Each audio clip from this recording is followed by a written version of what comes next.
Assalamualaikum warahmatullahi wabarakatuh. Kami dari kelompok F akan mempresentasikan studi kasus, yaitu studi kasus diet protein tinggi. Sebelum kami mulai presentasi, izinkan saya untuk memperkenalkan anggotanya.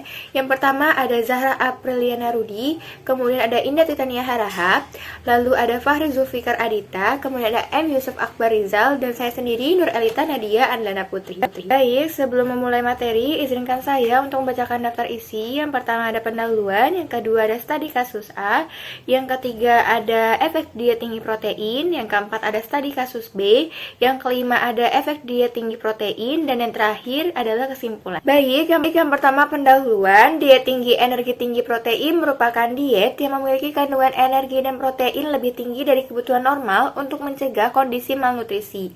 Jenis diet ini diberikan kepada pasien pasca pembedahan mempercepat penyembuhan luka. Tujuan pemberian diet ini adalah untuk memenuhi kebutuhan dasar seperti energi, protein, cairan, mengganti kehilangan nutrisi selama pembedahan, dan memperbaiki ketidakseimbangan elektrolit dan jaringan.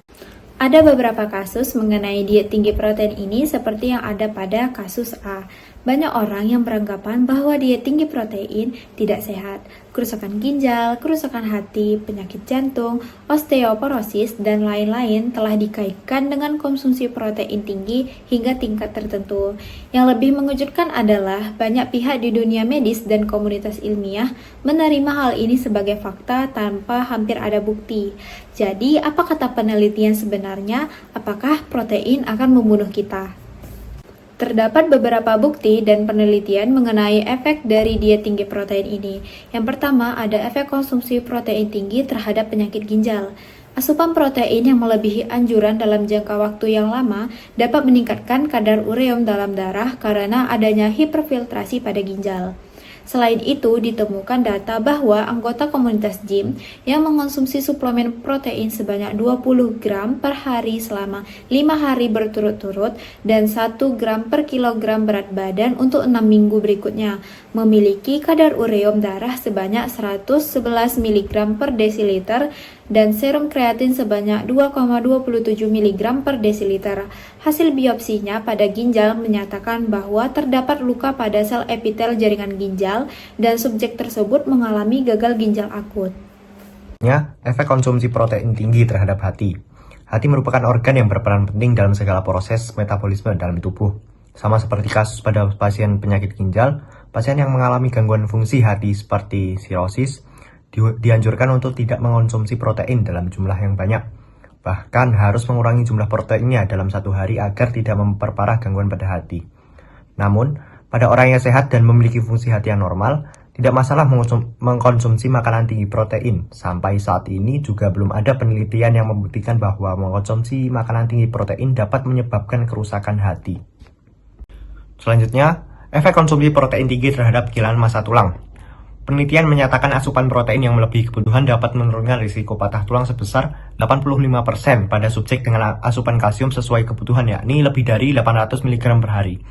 Asupan protein yang lebih tapi tidak diimbangi dengan asupan kalsium yang memadai akan meningkatkan risiko patah tulang. Hasil penelitian membuktikan bahwa asupan protein yang moderat berhubungan dengan metabolisme kalsium yang normal dan tidak mempengaruhi metabolisme tulang. Hal ini dibuktikan dengan hasil penelitian bahwa tingkat asupan protein bernilai negatif yang menunjukkan semakin tinggi asupan protein semakin rendah nilai kepadatan tulang. Sebanyak 35,7% wanita dewasa yang mengasup tinggi protein rendah kalsium memiliki kepadatan tulang yang rendah. Selanjutnya kita akan membahas ke kasus yang B. Penelitian menunjukkan bahwa mengganti karbohidrat dalam makanan dengan protein dapat menurunkan resiko penyakit jantung. Kasus ini didukung oleh fakta pergantian karbohidrat dengan protein memperbaiki profil lipid darah dengan cara menurunkan kadar trigliserida dan meningkatkan kadar kolesterol HDL.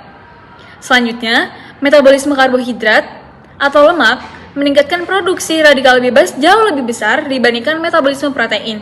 Nah, tingginya kadar radikal bebas ini diyakini mempercepat pembentukan aterosklerosis, yaitu penyebab utama penyakit jantung. Selanjutnya, ke efek diet dari tinggi protein. Nah, efek dari diet tinggi protein ini terhadap penyakit jantung, ada percobaan klinis yang mempelajari tentang sumber protein terhadap resiko gagal jantung. Nah, studi ini tuh membahas ke 2.441 orang selama 22,2 tahun. Rata-rata itu mereka mengkonsumsi protein itu sekitar 98,2 gram per hari atau sekitar 15,8% dari total energi. Di mana 70%-nya itu merupakan protein hewani seperti daging merah, daging putih, dan jeroan. Sisanya 27,7% adalah protein nabati. Nah, resiko gagal jantung ini lebih tinggi pada pasien yang mengkonsumsi jumlah protein yang lebih tinggi. Selain itu, protein dari susu juga memiliki asosiasi dengan 70% resiko lebih tinggi untuk gagal jantung dibanding dengan protein bukan olahan dari susu. Kesimpulannya, diet tinggi protein dapat bermanfaat dalam kondisi tertentu seperti pemulihan atau penurunan berat badan. Namun, konsumsi berlebihan dapat berdampak negatif pada ginjal, dapat meningkatkan risiko kerusakan jika dikonsumsi jangka panjang. Pada hati, perlu dibatasi pada penderita gangguan hati. Asupan protein tinggi juga bisa menurunkan kepadatan tulang jika tidak disertai cukup dengan kalsium. Jenis protein juga berperan di mana protein hewani tertentu dapat meningkatkan risiko gagal jantung. Oleh karena itu, diet tinggi protein perlu disesuaikan dengan kondisi tubuh dan tidak dikonsumsi secara berlebihan. Berikut adalah daftar pusaka yang kelompok kami gunakan. Dan jika ada yang dibingungkan dan perlu ditanyakan, bisa ditanyakan. Sekian dari kami. Wassalamualaikum warahmatullahi wabarakatuh.